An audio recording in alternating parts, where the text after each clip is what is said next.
Plan B. Plan B.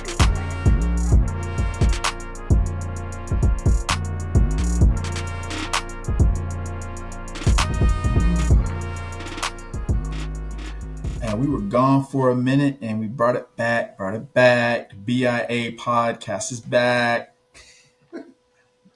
Phil, I got some slack last time for not saying how you doing, man. So how's it going?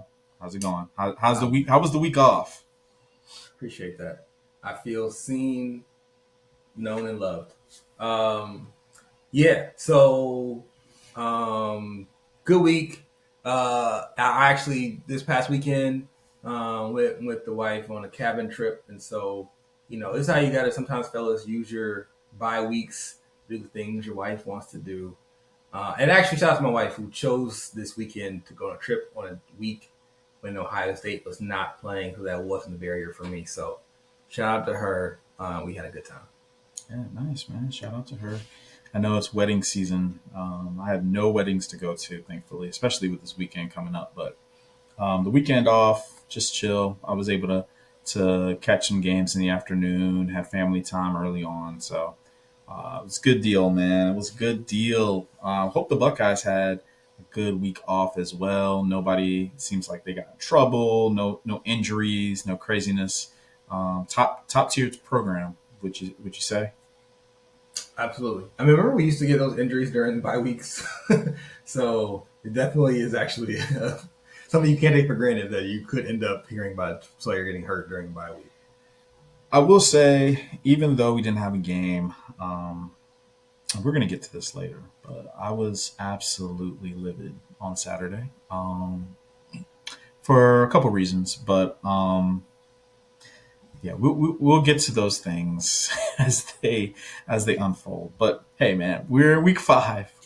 We're in week 5 of the college football season, and Ohio State is heading to Seattle, Washington, to face the Washington Huskies. Not an easy place to play. Not an easy place to play. Just your initial thoughts, just heading into this week. Yeah, this is a game I think the only sort of trap game on our schedule, being this game, because it's one that, Washington wasn't great last year, at least for most of the season. But they are playing at home. It's supposed to be a tough place to play. It's obviously one of the further places you can have to go from Columbus and, in the U.S. A long trip with, what everyone knew coming into the season was that Washington had a talented quarterback, right? So might not know everything else. We know they have a good quarterback. And obviously when you're, playing an underdog team, that is usually the biggest factor in that team having a chance to pull off an upset, is having, a difference maker at QB. And so just initial thoughts, I feel I was more worried about this game before the season started, just more so about our team. And I would say that while my opinion on Washington hasn't really shifted, my opinion on Ohio State is higher now, just having seen our offense play well and our defense play well, at least at some point in these first 3 games. And so I'm feeling relatively confident in our ability to win a game that, may not be easy, but we should have what it takes. Well, Washington is not in the top 25. Surprisingly so crazy. Notre Dame is in there, and Washington's 3-0. And they didn't even receive any votes to be in the top 25. I would say so. It looks like North Texas, they received 2 votes, and that's where you can see as the top 25 tiers off into going up into 30 and 35 and whatnot. So, man. Washington so far, they have played UC. No, let's go back a week. Colorado State. They beat Colorado State 38-21 at home. They played UC Davis. They beat UC Davis 70-10 at home. They just recently played in the Apple Cup against Washington State. That game was close, and Washington pulled away and won that game 59-24. So Yeah, I'm looking at the box score at halftime. The score was 24-10, and then Washington State ended up scoring 14 points in the third quarter. That's what made it close. But then Washington ended up scoring 28 points in the fourth quarter, and Washington State ended up having a goose egg. So Washington scored 28-0 in the fourth quarter. Definitely should have taken the fourth quarter over there for Washington. Um, yeah, I mean, so some of these statistics that I'm about to read might, put things into perspective based on their schedule. They are the number two scoring offense nationally. I mean, that's 70 Burger and the 59 against Washington State. That'll do it for you, right? Yep. And then on the defensive side of the ball, they have the number 41 scoring defense, number 9 rushing defense. That's where I think I'm going to focus in on. And I've been thinking about myself, like, is Bo Jackson going to be RB1 this week? Is Donaldson going to be RB1? And is Peoples going to get any burn? Which I would assume he is. But if we can have a 3-player rotation, if our offensive line can run block efficiently and effectively, I really want to see, as they go against the best team they've played so far, the best running backs they played so far, the best O line they played so far. How is that going to look in Washington? Because we know two things are going to have to travel: the run game and the defense. Now, the passing game is, it's somewhat given. Their passing defense is number 62 in the country. So I'm sure that's problematic for them. I expect for them to do things like play zone or even double Jeremiah Smith. But one of the things I'm also looking at is Brandon Ennis. If he's going to get more touches coming up, what are your thoughts on any of those things from the perspective of the Buckeyes? Yeah, I mean, I think that the running game so far, there's been times when it's been strong, but I think like in terms of it being the reason why we win the game, which it was sometimes last year, I definitely want to see that at some point. You feel like in a season or in a playoff run, you have to be able to have the running game win you some games, and so that would be nice to see. And yeah, I think you're right. This game, the starter will I think tell us something, given that we know Donaldson started game one against Texas. The next two games are against opponents we expected to beat, and so you can kind of take less from who starts in those games. But now we're playing our conference opener, and so I think that it will be kind of telling to see who gets that start. In terms of our wide receivers, yeah, Brandon Ennis had 0 catches last game, and so he's not playing super well. I saw it first online with a Miami fan who was making fun of him, basically saying, you shouldn't have gone to Ohio State. A lot of people were mad that he didn't go to Miami, as they were saying, you went to Ohio State and you're not getting any burn, so joke's on you. I think that like Carnell Tate is not really getting as much credit to me. He's been playing amazing, and he's been a trusted and reliable target for Sand, and so I think that's part of the reason why Ennis hasn't been getting those targets. I think it's like if Carnell Tate wasn't. I mean, Carnell Tate to me has like been the most reliable guy, right? And so he's especially like catching balls in traffic and things like that. So this year, I think he's been that guy, and so I think when you have Jeremiah Smith, who you have to get the ball to, and then Carnell Tate's also been who he is this season, it's hard to find that third person to still get targets. So I'm not worried about him, but I think just for a player management standpoint, like wanting to keep players happy, keep players engaged, you still see him really engaged in the punt game. So at least he has that every game, a couple of touches like that. But yeah, I would love to see him get like just a simple crossing route or something like that he can hopefully get some yards after catch in this game. So, a couple more things I want to talk about in terms of this game. The travel. I don't have the stats in front of me right now, but the travel for the OG Big Ten teams and the new Big Ten teams, right? Has, as we see in another game, that another big time game that's happening in the Big Ten, Oregon is traveling to Happy Valley. we are obviously going the opposite way. We're heading out west. And last year we went to Oregon and we lost by 1 point. We lost by 1 point to, I forgot what they were ranked at that time, but they eventually were the number one team in the country. And we all know what happened eventually when we saw them again in the Rose Bowl. Now, having said that, do you think that there's going to be any issue with the Buckeyes coming off of a bye week and traveling out to Washington to play a 12:30 their time game? Yeah, I mean, probably. I think probably there will be. It's a good point to bring up the working game last year. I mean, it's also much better team, as you said, so it's kind of hard to compare. It's probably hard to play. Well, I would say it's hard to play Oregon anywhere, but, not in the Rose Bowl.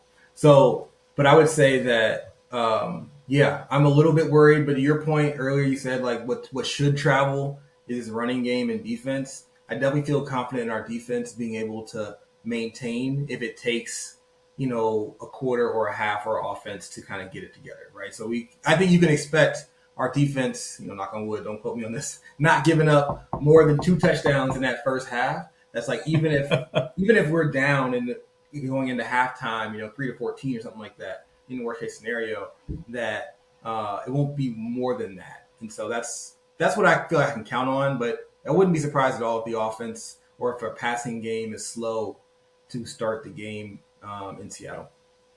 Yeah, so the reason I say that is to talk about this one last thing. The spread opened up at -14 in favor of Ohio State. But now it's down to 8.5. This lines open up on Monday or Sunday. I don't know. Yeah, it depends. Some of them open up earlier because certain games that are like highly anticipated might be open weeks ahead of time. But either way, probably that open number is probably about the beginning of this week.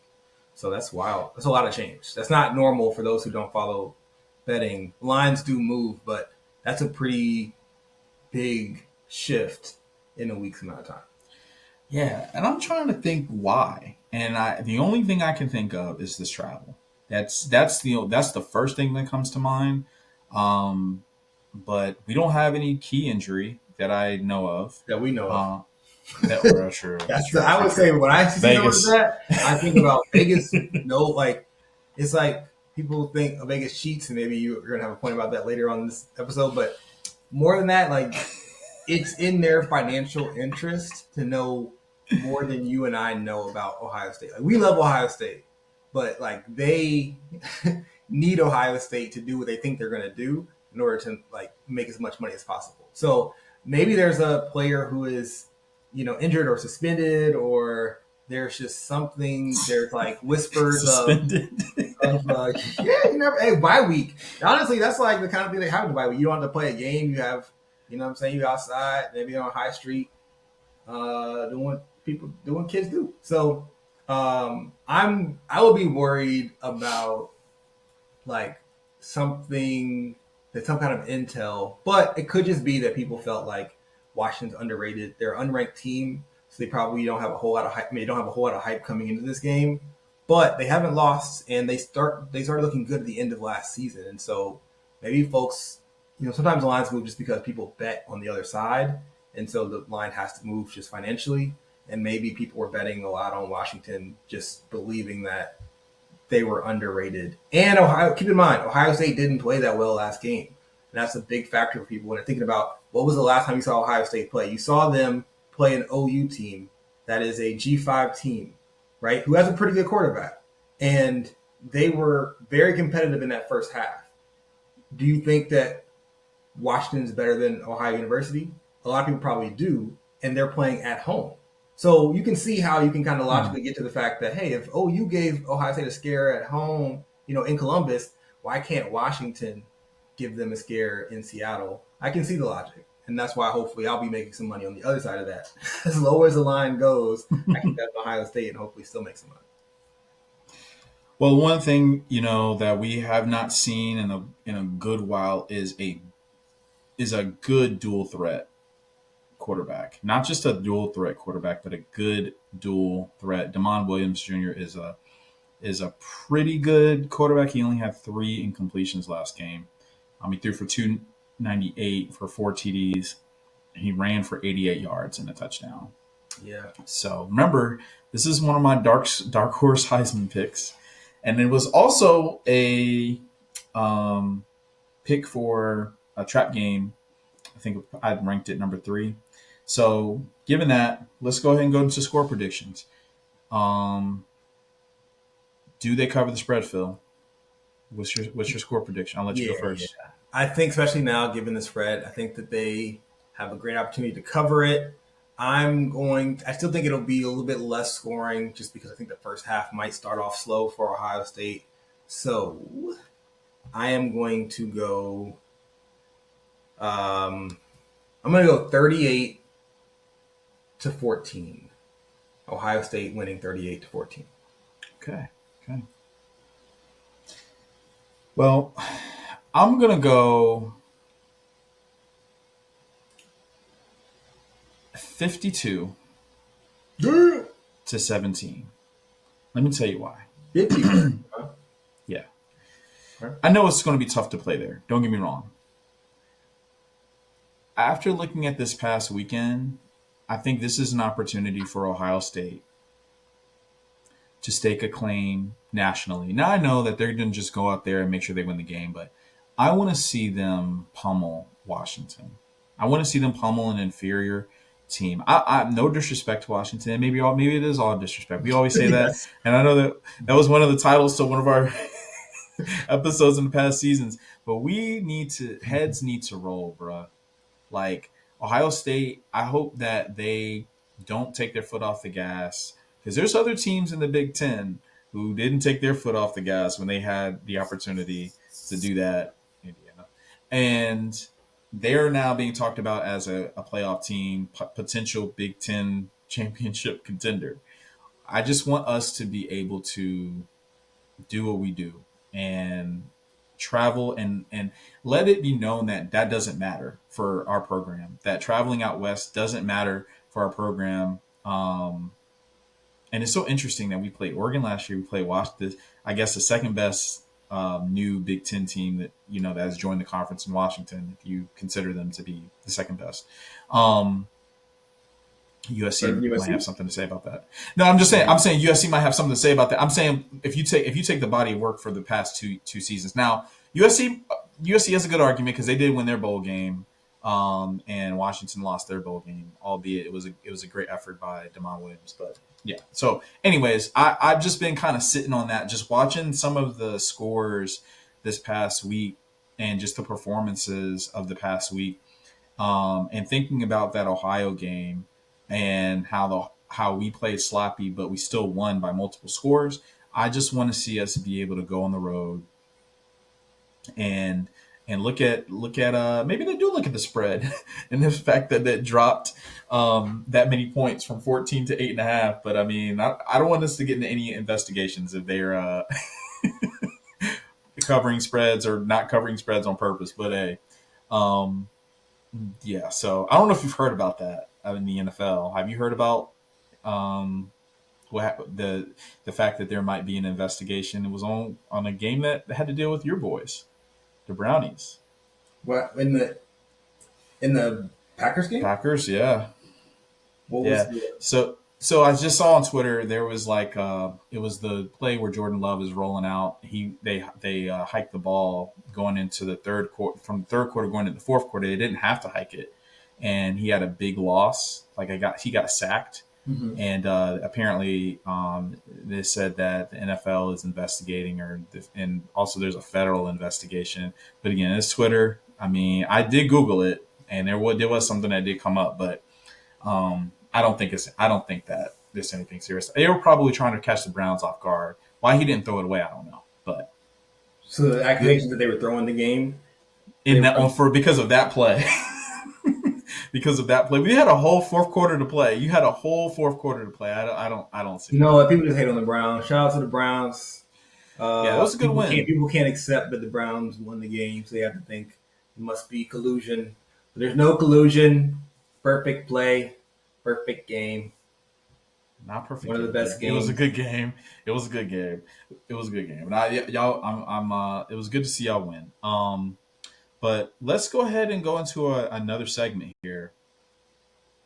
We want to talk about who we think is either the most washed player so far this year or the most washed team. A lot of expectations went into this offseason from quote unquote college football experts. And shout out to Van Lathan because he on their podcast is talking. He has a college football podcast that he has with a few other guys, and they talked about, or he specifically talked about how there's no such thing as a college football expert because clearly when you look at Joel Klatt's prediction in the offseason, the 12 team playoff, and who's going to be the champion, there's a team he has winning that I don't even think that they're even going to make the playoff. But maybe we'll talk about that. So yeah, most washed player, most washed team so far this year, heading into week 5. Yeah, I felt like you were setting yourself up there. I thought you were about to go ahead and deliver your answer. But I'm going to go for me, most washed player so far is DJ Lagway. DJ Lagway is somebody who people were saying, I wasn't one of those people, but people were saying that he was one of the best quarterbacks in the country. He was the best quarterback in the SEC, and he had potential to be one of the best quarterbacks in the country this season, that Florida had a chance, an outside chance to make a deep run into the playoffs. And if that happened, it would be on the back of DJ Lagway. DJ Lagway has played terribly. Like he is like the thing about it is that Florida, I think, has actually been better overall as a team than I expected. Their defense has looked pretty good in a lot of spots, but their offense has been garbage, and he has been bad. It's not like, oh, he's playing well, but it's like they are worse than we thought they were, and it's because he is worse than he was supposed to be. So I would think he's washed. He's throwing interceptions, multiple per game, and just doesn't have any kind of it back. I don't see anything from watching him play where I'm like, oh yeah, this guy, he is the real deal. If only he fixes one or two things. It just doesn't look like it right now. So I'm gonna say Lagway is the most washed player in terms of how far he's fallen from his rating and expectations, at week 1 to where we are only, 4 games later. It's a pretty precipitous fall. Dang. Well, as the president of the Black QB Association, I have You to are say definitely that not. I am highly disappointed. He's definitely had a rough go so far this year compared to expectations. I mean, I watched the Florida game. I watched the third and the fourth quarter of the Florida Miami game this past week, and left a lot to be desired. They had one good drive that they scored on. I think they needed a penalty to score on that drive, actually. Um, that gave them a first down when they were going to either turn it over on downs, or it was going to be a punt situation. But yeah, I mean, He's got 5 touchdowns and 6 interceptions this year.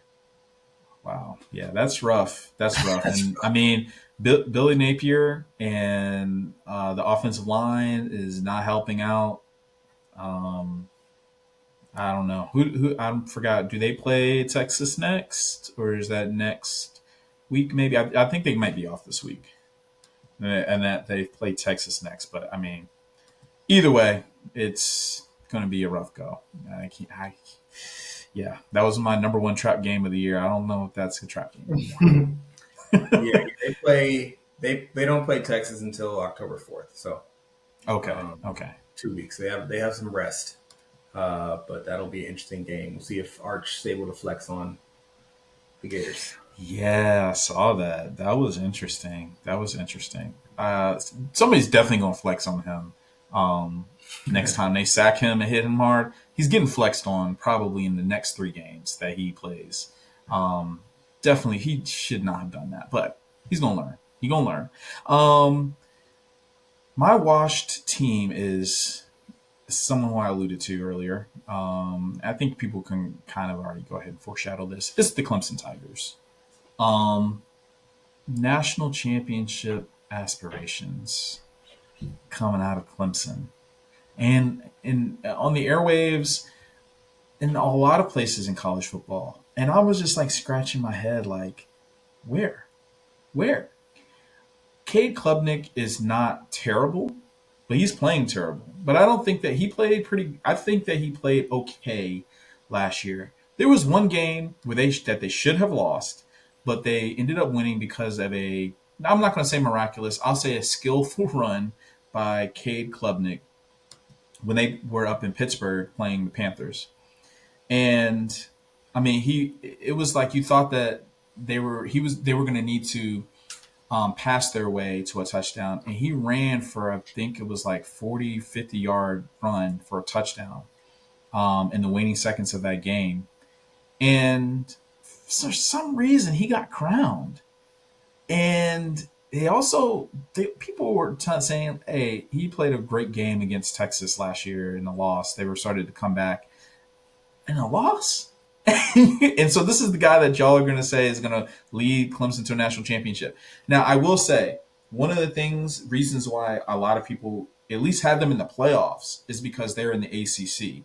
They're in the ACC, so you would think that outside of that first game when they lost to the LSU Tigers, that their schedule is going to be cake. Now, Florida State is on that schedule, I believe. And then, of course, they have USC at the end, South Carolina. They have their rival at the end of the season. Outside of those games, you'd think they'd win, but they have already lost to Georgia Tech, which I called, and Syracuse. I did not see that coming. That was the one. That's the one. I think that's the one, man. And so for Dabo to come out and say what he said during the week and then go lose that game is pretty embarrassing. And the man was crying on the field.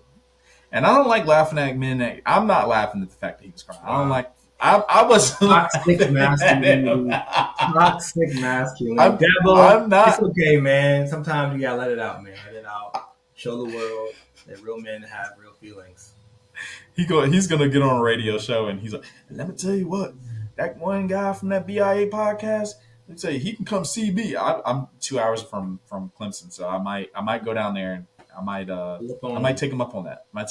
But Dabo was crying on the field, man. He said, he puts his all into everything. But last thing I would say is that I just hope that this shows that I know a lot of times when we look at a team that's not embracing the change of college football, that's not embracing the change of what is happening within NIL and transfer portal and all, he is literally the poster boy of that. And now we see what's happening. He's going to need to adopt. And I'm not saying that they don't do NIL. I don't know if they do NIL or not. I know he said name, image, and likeness. His name, image, and likeness, capital H. Amen. That's a word. That's a word, Dabo. But the transfer portal, I know they got a few guys in the transfer portal. They're going to need to get a few more. So, I mean, and the last thing, I think there are some players that would love to come to Clemson. I think there are some players that would love to come to Clemson if they could transfer there, but they don't really seem to. They seem to do this holistic Clemson is a family type of thing. So, yeah, wash.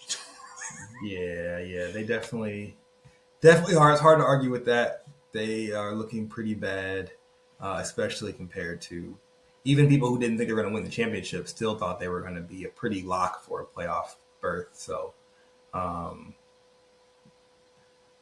definitely a huge fall off. So, yeah, man. Well, we just wanted to do that segment, and but you're not going to want to miss this. You're not going to want to miss the epic Pick Six segment. I see you like, don't want to miss what? Don't want to miss what? The epic Pick Six segment. We did make some picks during the off week, and we're going to talk about it briefly before we make our picks here coming up next. 6.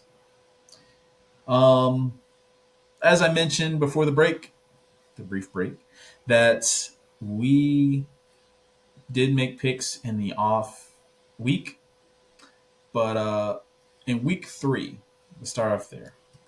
I went 2 for 3. Stanford, mighty Stanford. I will not be picking against them unless I know for a fact that the other team's going to cover that spread. Wonky game. We talk about teams traveling out there. BC didn't do well.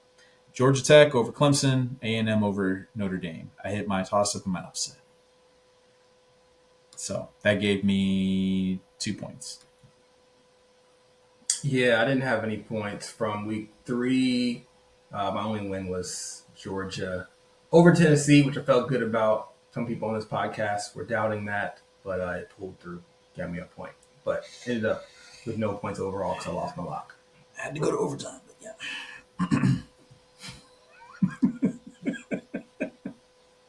Had to go to OT, baby. But no, I mean, a win's a win. No. We on to week 4. Go ahead, Mr. Laugh. Week Factory. 4. Laugh Factory. Week 4. My lock was Georgia Tech minus 23.5 over Temple. Now, ladies and gentlemen, let me just go ahead and state this right now. They have a saying that goes, "What happens in Vegas stays in Vegas." Let me tell you that, ladies and gentlemen, that is not true. It happens in Atlanta too. Now, you can look at that a few different ways if you want to, but I'm talking about these bets because Georgia Tech had the spread covered going into the waning seconds of that game. Temple drove down the field calling timeouts with seconds to go, and a pass interference penalty was called in the end zone against Georgia Tech. And in the ensuing play, with literally 5, 4, 3, 2 up, Temple scores a touchdown and they cover the spread. I'm calling it now. That was a call to Vegas. It was a call to the commissioners of whatever betting organizations are out there, and I'm a whistleblower for them, and I'm telling you that that's what happened. So -1 for me, and I also went 0 for 3. I went 0 for 3. Thanks. I'm not going to talk about my other games. Yeah. Texas Tech is pretty good. That's all I'm going to say. 0 for 3. Jeez. Yeah, shout out Temple. Shout out to Philadelphia. All right, man. Let's go ahead and go to your picks. Let's go to your picks. Philly Phils. I got represented for my Philly teams. Okay, man. Shout out to the house. You've not seen a second of a Temple game in the past 10 years. Since John Chaney. That's how I watched. And that was basketball. Yeah. The goons. All I know is Temple got goons, all right? From basketball to football, goon squad. Never bet against Temple, man. Anyway, never can I go 0 for 3. I won my lock. And I had Notre Dame, who almost had the same situation happen where Purdue had a very, very late touchdown, but they were able to still cover. Rest of mine did not hit. I will say this: UNC is dead to me. Honestly, UNC should have been the most watched team. Like, I don't shout out to Clemson, but UNC is garbage. Like, they look so bad, and they haven't played a great team. They just look bad against average teams. So, yeah. Bill Belichick has that team looking so bad that it makes it look like he just went there to get paid. That's how bad they look. He went. Yeah. I'll save my what he might have wanted to be viewing on campus. But, all right. Yeah. Family program here. All right. So let's go ahead and get into it. You are going to start us off here in week 5. All right. Week 5 is a great week of college football. A lot of big games across the country in multiple conferences. Last week was kind of heavy on the SEC, or 2 weeks ago, heavy on the SEC. This week we got conference games all over that are big. I think the second biggest game is in the SEC. It's a game between the Alabama Crimson Tide and them dogs from Georgia. Give me the dogs, man. It's my toss-up. It's a 3-point spread. Georgia's at home. I've been making the claim Georgia's the best team in the SEC all year, and I think this is the time they prove it. Alabama, has played well. People were hyping them up since they lost to Florida State. They played well. They ain't played nobody. So to me, this is also a game that obviously was very big and famous last year. Ryan Williams spin move, like it was just a crazy game. And I think that Georgia's going to want their get back. And this is the kind of game that Georgia can like stake the claim that, hey, we are the best team in the SEC. Because Alabama, even if they're not who they were a couple years ago, still has a lot of respect and a lot of notoriety in that conference. So I see the Georgia Bulldogs pulling it off. Okay. Well, I already made my pick in the toss up. I don't know if you can see that on the spreadsheet, but I haven't. I was locked into the camera, make sure that people can see me and feel me. You know what I mean? Well, I'm taking Bama over the Dogs. It was already a preset pick, and let me tell you why. Georgia has struggled against Tennessee, albeit it was at Knoxville. They did struggle against Tennessee. They were down. What was it? 21-7? Am I tripping? I mean, they don't really give you an award for winning the first quarter, but yeah, you're right. I'm not saying that they should give an award. I'm just saying that I stand corrected when I said that LSU was playing the best in the SEC. That goes to Georgia. If we're going to give a trophy to midseason player or early season team of the year in the SEC, it goes to Georgia for sure. I'm not even. I mean, I know I'm being facetious. So no, it goes to Georgia. Bama, I think that Bama got caught off guard at the beginning of the year. They are locked in. They know they can't afford a lot of slip ups. They're gonna be focused. I know this game is in Athens at night. It's gonna be crazy. Bama fans are gonna travel as well. Hopefully, and I am hoping that Kalen DeBoer. I did say that he was done in this, second episode. I'm gonna hold myself accountable.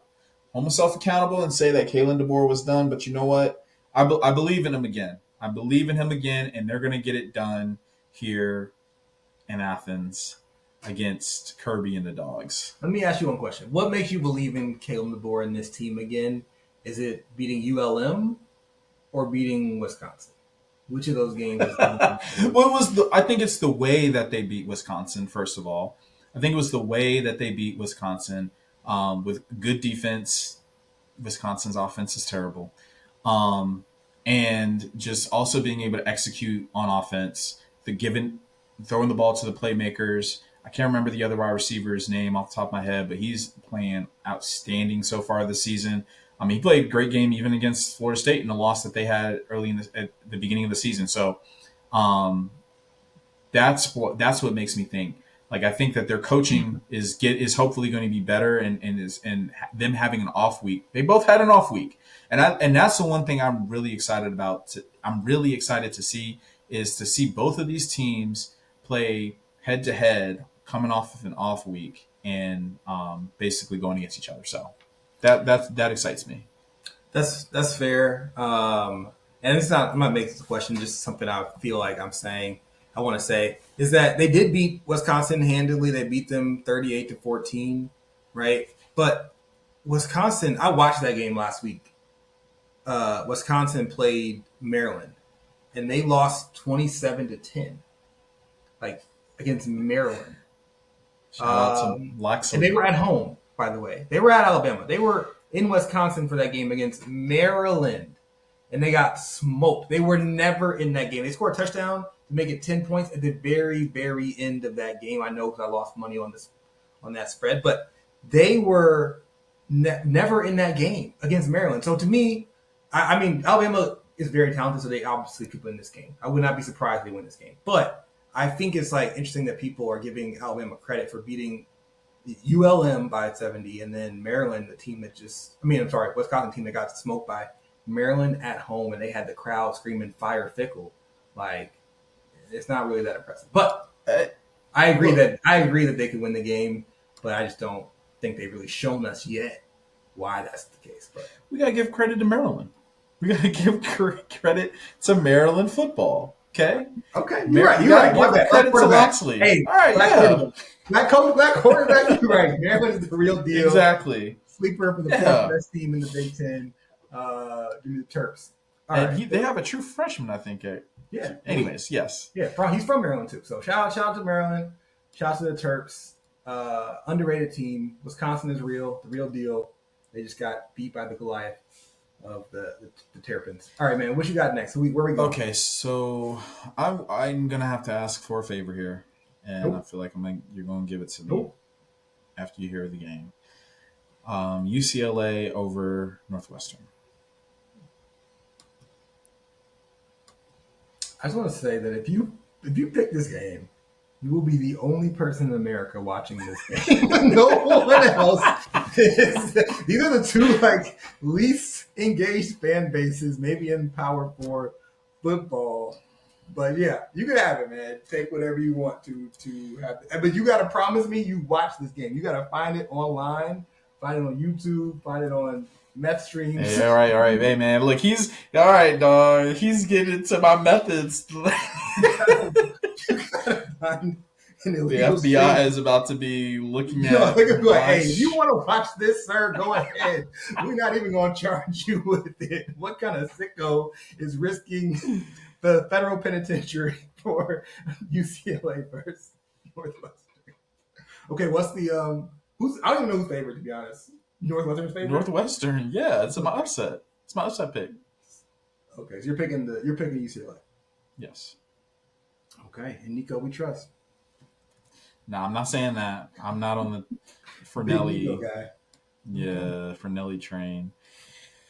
All right. Oh, real quick, did you know that? Did you hear Cover 3 got shouted out in the game? They got shouted out in the Iowa Rutgers game. Yeah, for the stats, the play-by-play guy used the stats that he had heard on the Cover 3 podcast. So he shouted out Fernelli in the Cover 3 podcast. So yeah. The big game breakdown of Iowa versus Rutgers. Oh yeah, go ahead, man. It ended up being a good game actually. That Iowa Rutgers game. I know it was. I made fun of it, but it ended up being a good game. Okay, so that was your upset.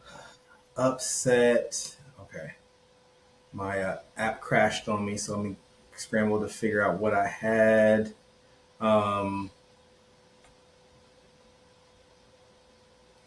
Okay.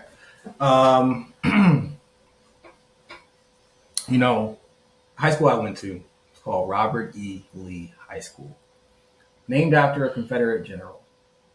Now, there's a lot of whitewashing of history these days, but that happened back then by trying to whitewash Robert E. Lee's history. And they said, this guy didn't like slavery. He was just a Virginian through and through, and he wanted to fight for his brothers. While I don't agree with all of his politics, I'm trying to figure out where this is going. I gotta admit, he's got a point there. You gotta fight for your fellow Virginians. Give me the Cavaliers over Florida State as my upset. They're a 7-point underdog at home in Charlottesville, disrespecting the Cavaliers. I think they can get it done. I think Florida State is a team that people are willing to, again, they had one good game, one real opponent, and it's just hey, everything we saw last year didn't happen. I don't think that's safe to say yet. So I think they can get got. I don't know if this is the spot, but I think UVA is looking better than people expected them to look so far this year, 3-1. And so I'm going to pick them to win this game. 7 points is pretty low, which again tells me maybe Vegas knows something that we don't know about one of these teams. But yeah, I like them. Their one loss this year was by 4 points on the road at NC State, UVA, and so I think they've got a good shot. Well, that monologue that you had there in the beginning definitely got our podcast canceled. And that's one. Y'all thought I was going one way, but I had to Euro step. But the fact that if you're watching us on YouTube, you will see that he has a flag on his shirt with the original 13 colonies 13 stars on the flag, so that counteracts the canceling, and we are These colors don't run. The BIA pod is back. It's the mind you, it's the Olympic. The Olympic. God bless America. Why they? And no why place they use? I mean, it's so interesting they use that flag, but hey. There's also a Looney Tunes shirt, so I don't know if they're too focused on the the accuracy of the flags.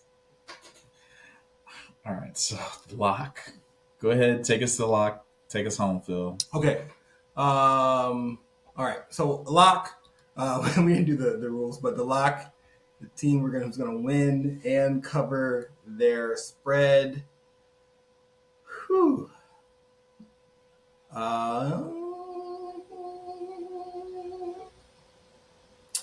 This is tough. I am. Whew. Man. Did the app crash again? Yeah, the app crashed. The app in my mind crashed. I'm looking on my computer. You know what? I gotta just go back to the well. This is a team I bet on last week, and they came through for me. They're traveling down to Arkansas. This is not a night game. This is a noon game in Arkansas. I got the Fighting Irish winning and covering a measly 4.5 point spread. I think they can get that done. It's 4.5? Yeah. Okay.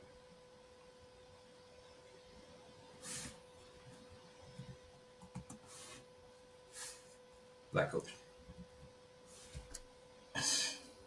Yes, shout out to Coach Freeman. So, I don't know how this is gonna go for me. I said I would never pick this team again for a lock, and here I am picking this team again for a lock.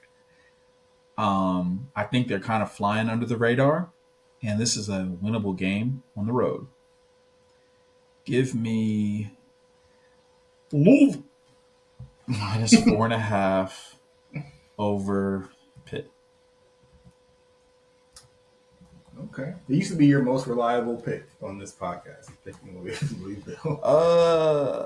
Not reliable in terms of them winning, reliable in terms of you choosing them. So yeah. Yeah. Did you see Oklahoma State fired Mike Gundy?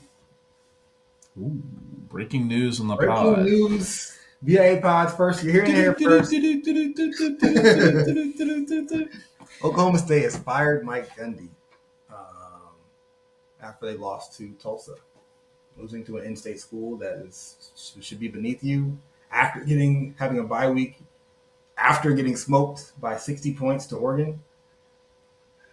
Yeah, he's gonna be on the news soon enough. Future OAN analyst. Oh my gosh, I didn't know you were gonna say it, but I don't think that OAN is getting flagged. I'm not sure if they're still making money. But, I'm sure the ratings are up these days. Let me stop. 20 seasons he put in at Oklahoma State. 20 seasons fired after a loss to Tulsa. Most well known for that during the week press conference where he said, "I'm a man." Give us an impression. No, give us an impression. I don't remember I don't remember the words that exactly, but he said, "I'm a man. Come after me. I'm a man. I'm 40." And that's all I got. I don't remember. It was just a whole thing. He had the newspaper. He says, calling out the journalists there. Yeah, he's protecting his player. Shout out to Gundy. I'm sure he'll maybe end up as an analyst next year, and then next following year probably be a coordinator at a major program. I hope he goes to TV. I hope he goes to TV. Big Noon. I mean, yeah, Fox would be a great place for him. All right, let's do a recap of the picks. I'll go go ahead and start us off. All right, for my lock, I've got Notre Dame beating Arkansas and covering the 4.5-point spread. For my toss-up, I've got the Georgia Dogs whooping Alabama at home. And then I've got the upset. Give me UVA stunning the Florida State Seminoles. All right, for my picks, I've got minus 4.5 over the Pitt Panthers. I'm on the opposite end of Phil, and I've got the Crimson Tide over the Dogs. And for my upset, I've got the UCLA Bruins over the Northwestern Wildcats. I want text updates from that game every quarter with what's going on. What time is that game, by the way? That game is at 9:30. 10 o'clock at night? No way, dog. No way. Yeah, y'all, you staying up and watching that game. It's on the Big Ten Network at 10 o'clock at night. That's 9 Central. They're playing 9 Central at 9 Central. You've got to be kidding me. That's the only time. They probably had something else in the stadium going on. They had to wait till they could get it, let them play. But they're waiting for the other team to play in front of them. That's wild, man. But should be a good week of football. We did not mention the Penn State-Oregon game in our picks. But to me, that's number one game of the week. Penn State's favored by 3 or 3.5 at this point, and I'm really excited about that. I've got Penn State winning. I think, Hugie, you're on the Oregon side of that. I am absolutely on the Oregon side of that. Absolutely on. All right, so we'll see. That's not an official pick for us. He was absolutely on it, but he was too afraid to pick it for his toss-up. So, all right. No, I'm not. No. Wait. I'm not a fool. You don't just walk into Happy Valley and take the opposite team for a whiteout for your pick if you're trying to win that. But no, I've got Dan Lanning in Oregon, trying to figure it out. I think it's going to be close. I do think that it's going to be closer than that 3-point game. It's going to look something similar like our game against them last year. So Tyler knows how to slide a little faster. He's taller, and I think it's going to take him a little bit extra time. But real quick, I know we're at the end, but Knowles, it's going to be interesting to see what that man does in this game. Oh, with Jim, big game Knowles. Yeah. I think that is. He's seen the team before. He's played them in a big game. I can't imagine that they're gonna get behind the defense 5 times that they did against us. So hopefully that's a learning. For me, I'm hoping that's a lesson. But for you, I'm sure you're thinking hey, if Tez Johnson could do it, then so can Decorian Moore. But yeah, we'll see. That's gonna be a good game. I'm excited to watch that game. I think it's 3:30, right? No, that's a night game. Oh, that's night game. 3:30 is the Georgia game. Okay, so yeah. That's fun to watch. The Georgia game, that's also at night. Really? I could have sworn there was something else, some other game during our game that I was going to want to watch, but maybe it's something I'm thinking about. But okay, night game, Saturday night, clear schedules. Yeah, that's the one that you flip during the commercials, just or you somehow have it on the screen. Yeah. So that's the pod. We are going to obviously be paying attention to the most important game of the week, Washington and Ohio State. But as we were looking for a W against the Huskies, maybe we might steal that W off the side of the helmets. And TikTok, please follow us at BIA.pod. That's BIA.pod. I'm Hugie. That's Phil.